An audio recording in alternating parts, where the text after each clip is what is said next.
Hey guys, so I'm starting a new YouTube channel on this old gal here. It's a 79 Ford F100. I just wanted to go over a few things about it, and I'm going to be working on it on this channel. It's pretty sturdy still. It is missing the mirror over here. Need to get a new one of those. I picked up this truck May of 2017, I believe, for 500 bucks. It was sitting in a old guy's driveway.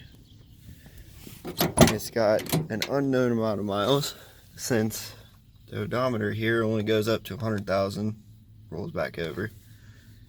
Everything works on it. Turn signals, little flap mirrors work still. Pretty loud, but crank windows. Yeah. Pretty good runner overall. It's got dual exhaust from the people who had it before, so it's interesting setup. See, there's a bunch of clamps, and there's a band clamp, but it goes from 2 inches to 2.5, and then it's got these going straight to the leaf springs. I don't know how that would affect it too well, but since I've owned this truck, I have redone the ignition. I'll pop the hood here. Bear with me. There we go.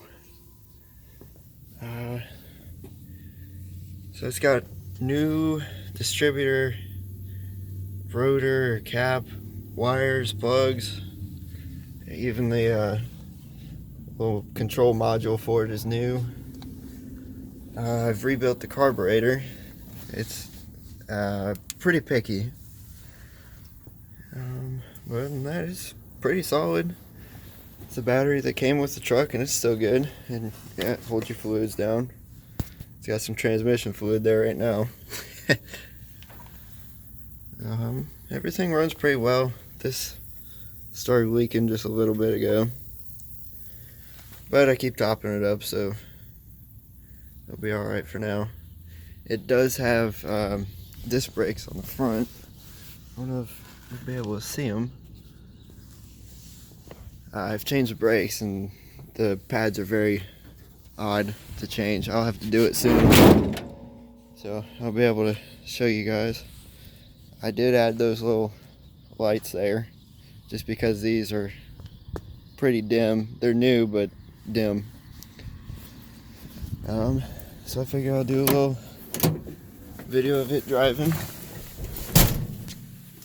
I had to put in my own choke here, since the automatic electric choke was junk. So let me grab the keys out of my pocket here.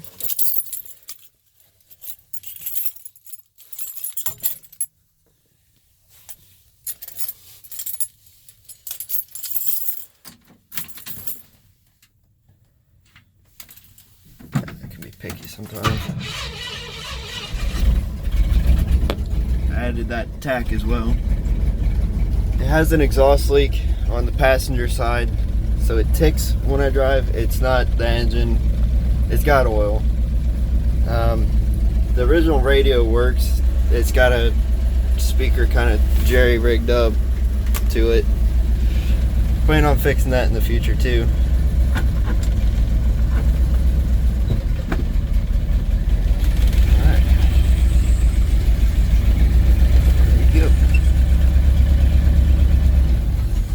I plan on putting a different steering wheel on here too. This seems to be missing on all of these older trucks.